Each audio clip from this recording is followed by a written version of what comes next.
Marriage is the first step to happiness. That's a belief held dear to many women's hearts. It may all depend on who you choose as a partner. I believe meeting the right person is the gateway to true happiness. My name is Tiffany. I don't think my family was wealthy. This was because my father passed away early and my mother, Jennifer, raised me single-handedly. But as the saying goes, a happy home, even in poverty, I was never unhappy. Our bond grew stronger as my mother and I supported and cooperated with each other. My hardworking mother sometimes juggled multiple jobs, always smiling. Her occasional tired expressions told of her struggles, prompting me to help in any way I could. By my early teens, I could handle most household chores, having become skilled enough for my mother to rely on me. To ease her burden, I excelled in my studies, ranking nationally in an 8th grade exam. Surprised, my teacher suggested I consider a prestigious high school, which delighted my mother. However, I was non-committal, pondering my own thoughts. Both my mother and my teacher seemed to think that I was being timid and humble, but I had my own thoughts on my own. When it came time to decide my future in 9th grade, I disclosed my plans to my mother. "I'm thinking of working instead of going to high school, Mom." "Why, Tiffany? You're good at studying and enjoy it. Are you worried about money?" "If I'm honest, yes. I can't keep burdening you, Mom. I can always continue my studies later, but I can't add to your load now." Despite my mother's reassurances and encouragement to attend high school, my decision was firm. I loved studying and knew the disadvantages of not graduating high school, but lightening my mother's load was my priority. "Okay, Tiffany, I'll respect your decision, and just remember to put yourself first too. That's my request to you." Her kindness touched my heart. My teachers, respecting my resolve, supported my decision. However, finding a job without a high school diploma was challenging. A few companies hired dropouts. As graduation approached without a job prospect, I felt increasingly alienated in class. Where everyone else was focused on exams, then my mother mentioned her boss offered to introduce me to a company. "The president of my workplace is offering to introduce you to a company he knows. Would you like to come in for an interview?" Having secured a permanent position a year ago, she spoke highly of her workplace and boss. My mom always said that everyone at her workplace was friendly and the boss was considerate, creating a pleasant work environment. When the boss, having heard about me from my mom, offered to introduce me to a job, I was thrilled to accept. The company I was introduced to was a wholesaler of over-the-counter drugs, a reputable medium-sized enterprise. I had only expected to find work at a small factory or a family-run store, so I was grateful for this opportunity. Eager to work at this company, I researched pharmaceutical wholesaling and went into the interview well prepared. During the interview, I passionately explained why I chose to work and my motivation for this company, subtly weaving in the knowledge I had gained.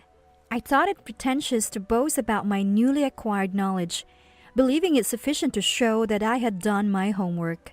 After a simple written test and 2 rounds of interviews on the same day, I spent a week anxiously awaiting the outcome. The joyous news of my acceptance had my mother and me embracing in celebration. I had become a working adult. With my employment confirmed, I dove deeper into learning about my new role.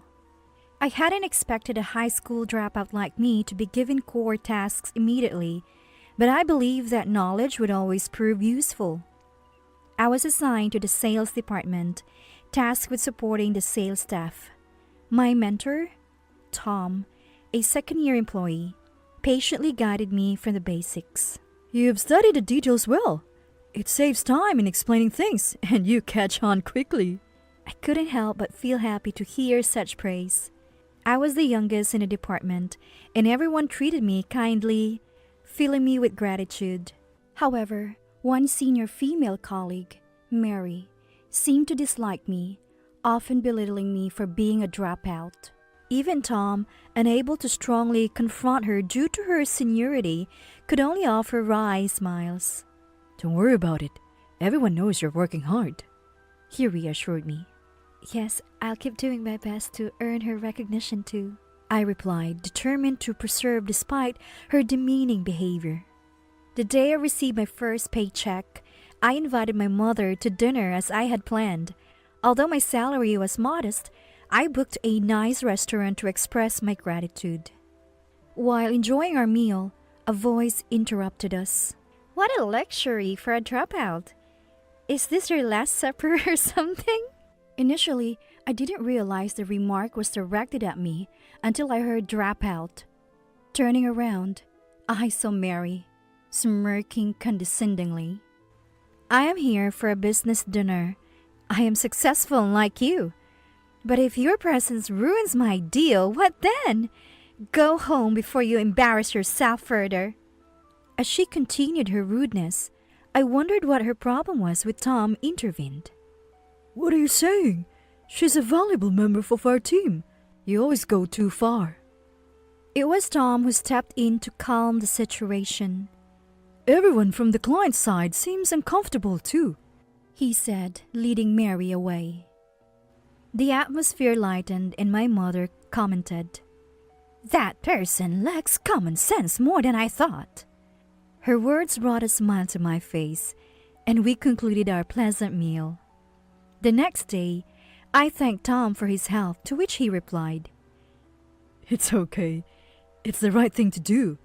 But it's crazy for her to behave like that at an important reception. Afterwards, Mary was transferred to a less active department in the company. Apparently, complaints about a terrible sales employee had reached the president, and Tom, who was present at the time, reported the situation. There had been numerous complaints from the sales team as well.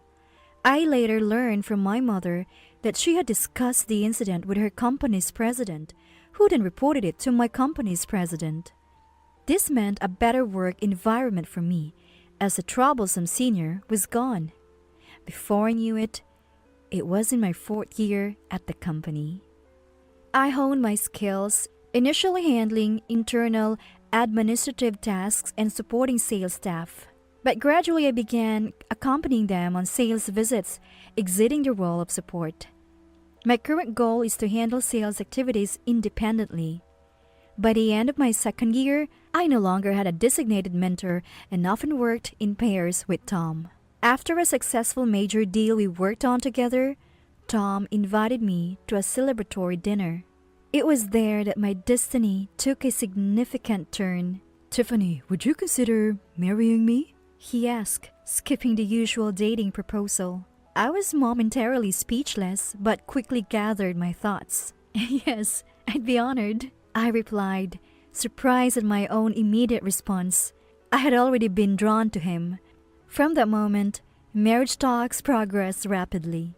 It felt like being on a roller coaster, just going along for the ride. My mother was surprised at my marriage at barely 20, but when she learned my fiancé was Tom, who had helped me in the restaurant long ago, she wholeheartedly congratulated us. Tom had something he needed to discuss before our wedding.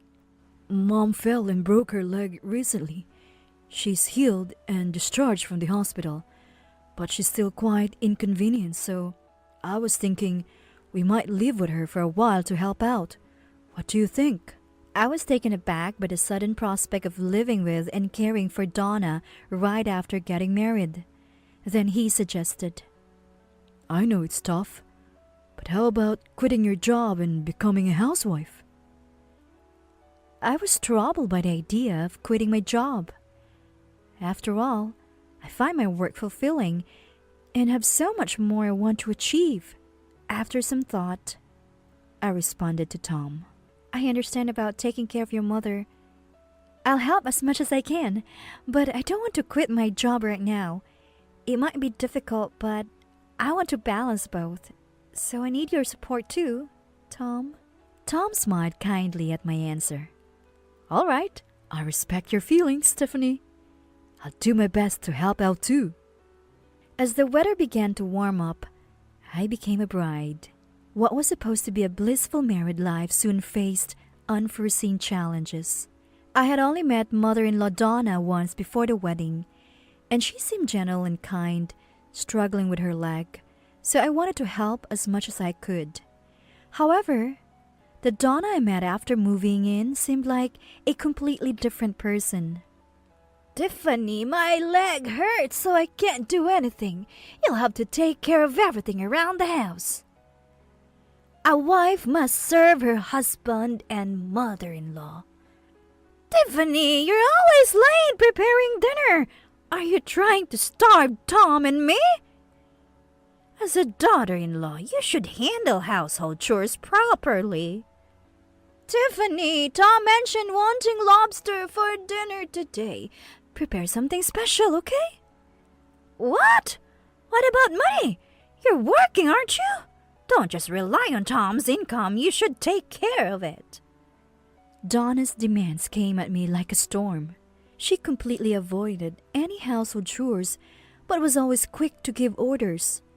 I explained to her that I couldn't meet all her demands because of my job. Then quit your job. Tom mentioned it, didn't he? You're continuing it out of selfishness, so no complaining. And then Donna started demanding money. If you're going to neglect household chores for your job, at least give me the money you earn. Maybe then I'll consider it. Donna's demands were unreasonable, but I couldn't accept them. I had no choice but to ensure there were no complaints about my housework. I was confident in my domestic skills, having lived with my mother, but there's a limit to what one person can do. I had to cut down on sleep to make time. This started showing in my complexion and moments of zoning out at work during the day. Colleagues expressed concern, and even Tom asked what was wrong, but he just laughed it off as nothing. My other worry was Tom's attitude. Even when I brought up Donna's barrage of chores, complaints, snide remarks, and money demands, Tom said, "Mom is training you, young one, to become a proper wife. Didn't you say you'd continue working but also take care of the house? The money thing is just to motivate you, a kind of incentive." "When we got married, you said you'd help, right? I can't do it all alone. I need some help." "I'm working hard and helping out, aren't I? You just need to do your job well," Tom said without saying a word to Donna and being completely hands-off with the housework, just like her. Though Donna's legs should be much better, she complains of pain and treats me like a servant whenever it suits her. My daily life had become like an endurance road race. I think I'm doing well, managing the housework, taking care of Donna and working. My hard work at the job was recognized, and I secured a major contract, earning the Employee of the Month award. There wasn't any special bonus, just praise at the meeting, but I was thrilled that my efforts were acknowledged. The evening I received high praise from the department head, I returned home to find Tom already there, drinking beer with a stern look on his face. When I shared my happiness about my achievement, he said, "You just got lucky. Don't get too carried away." His unexpected response shocked me. I worked hard for it. A little congratulations wouldn't hurt. "Getting cocky now, aren't you? Your attitude is causing me trouble at work. Why don't you just quit your job?" As I was about to argue, "What are you saying?" "Shut up!" he threw the cheese he was eating at me. The cheese didn't hurt physically, but it pained my heart. The harassment from Donna, and as time passed, I was troubled by Tom's increasingly cold attitude. Approaching our first anniversary, I suddenly fell ill. I had to take a day off work and visit the hospital, but Donna accused me of being lazy and piled more tasks on me. Tom left for work without a word of concern. At the hospital, the doctor's words shocked me. "You're about 5 weeks pregnant. Please take good care of yourself from now on." I hadn't even considered the possibility of being pregnant, so I was stunned at first, but gradually, joy welled up inside me. I was happy at the thought of becoming a mother and hoped it would improve my relationship with Tom. Maybe Donna would change her attitude towards me now that she was expecting a grandchild. That evening, I happily broke the news to Tom. Tom, guess what? I'm pregnant! I found out at the hospital today. We're going to be dad and mom.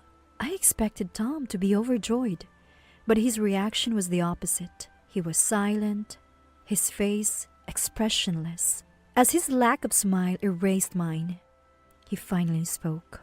Why would you do that? I didn't ask for this, did I? His reaction was not of joy, but of a man saying unbelievable things. A 20-year-old high school dropout becoming a mother? Besides, its stupidity of a high school dropout mother is hereditary. We'll just end up with a stupid child. I can't have such a low-life child. I couldn't understand what he was saying. The meaning doesn't enter my head. It's troublesome that you're bringing this up. It's annoying. I don't want a child. So just get rid of it yourself. What are you saying? It's our child. A life we've been given. Shut up! If you want to have it, do it on your own. But then, it's divorce. And don't expect any child support or compensation. It's your choice to have it. I'm the one who should be getting compensation. Are you serious about divorce? Why would you say that? Basically, I married you because I wanted a housemate to take care of mom and the housework.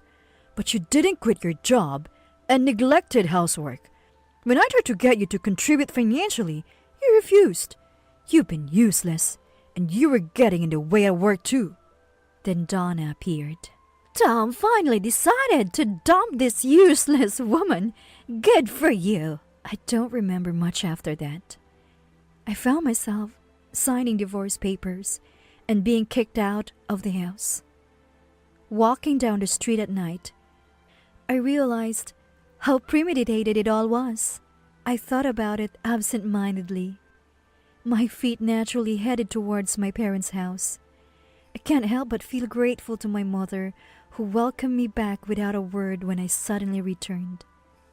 Afterwards, Tom's misconduct at the company became widely known, and he lost his credibility, eventually resigning because he no longer had a place there. I had some good friends at work, so when I told them about this, they spread the word. I continued to work at the company, and as my pregnancy progressed and I neared full term, I went on maternity leave and gave birth to a healthy baby boy. I struggled with the idea of raising this child alone after splitting with Tom, but I decided to cherish this life inside me, and my mother said she would help, which gave me strength.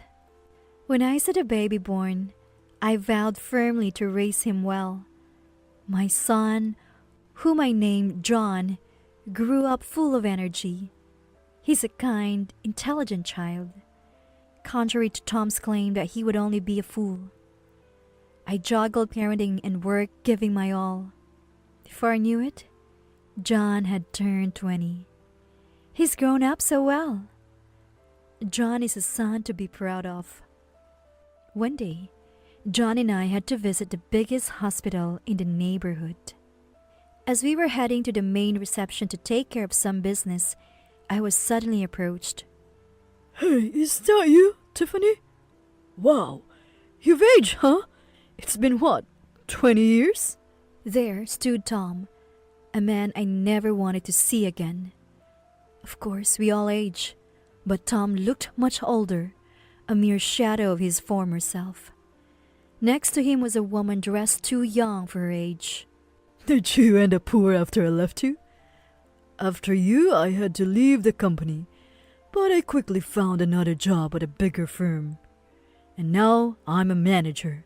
His leaving the company was his own fault, not mine. Tom continued, smirking unpleasantly. I married this woman 2 years after rejoining and now have a son. Everything's going great, he said as he hugged the woman next to him. He went on bragging about his smart son and how capable he was, even though no one asked. You here in a place like this must be low class or sick? Tough break. Just then, The woman beside him let out a shaky voice. "Tom, this woman!" Then a man's voice came from behind. Oh, Tiffany and John. Thank you for coming today. Oh, you're Tom, the pharmaceutical wholesaler, right? Oh, Mr. Cooper? Thank you for everything. You know my sister-in-law? Sister-in-law?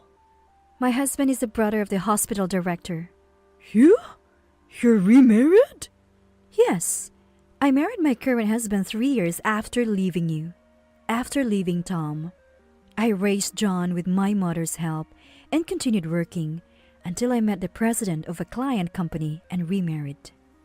He was a young man leading a major pharmaceutical wholesaling business. He took over the company as his brother became a doctor. After marrying, I switched to working at my husband's company, where I'm now the head of the sales department. And Tom's company was part of our group. I thought I recognized you. We met at a party for the wives of the employees in our group. I organize parties regularly for the wives to appreciate their support and strengthen bonds. You never mentioned that because... I didn't ask about your ex-wife, so I wouldn't know. Perfect timing. I have 2 things to discuss. First, about your mother's who's hospitalized here. We're getting complaints from the doctors and nurses. She's healed and needs to be discharged. Apparently, my former mother-in-law had aged and injured herself but refused to leave the hospital, causing a lot of trouble. Not being able to admit the next inpatient is a problem, but the fact that the former Donna is being selfish and repeatedly using abusive language seems to be causing quite a nuisance. The son's wife, who refuses to care for him at home, is refusing to take Donna home. Because I can't take care of such a selfish person. I don't even want to remember how mean I've been. It seems that former Donna, the wife my son married after me, was also repeatedly unkind to her.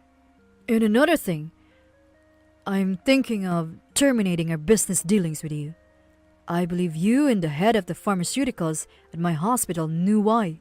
Tom had been dealing with this hospital, but he was involved in corrupt dealings with the person responsible for the hospital's pharmaceutical purchases, paying them off for illicit transactions. Tom's sales performance was built on this corruption.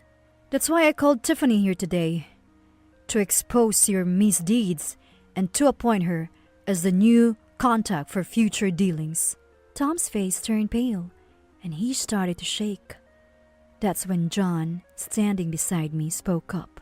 Do you remember me? I was a tutor at David's cram school. You were the teacher back then. John had once been interested in teaching and took a part-time job as a tutor at a cram school. I remember hearing that one of his students named David had ADHD and couldn't properly participate in classes. The student even harmed other students. This David turned out to be Tom's son. I never realized he was my brother. The condition is unfortunate, but your parents' response at the time was poor. They abandoned their parental responsibilities. This way, he can't be helped. Tom had claimed his son was excellent, but the reality was different. Tom, who probably never really cared for his child, likely had no involvement in parenting. John, was it? We're father and son after all. You could speak a bit more kindly. You just learned my name now, right? You're not my father. My only father is the man I have now.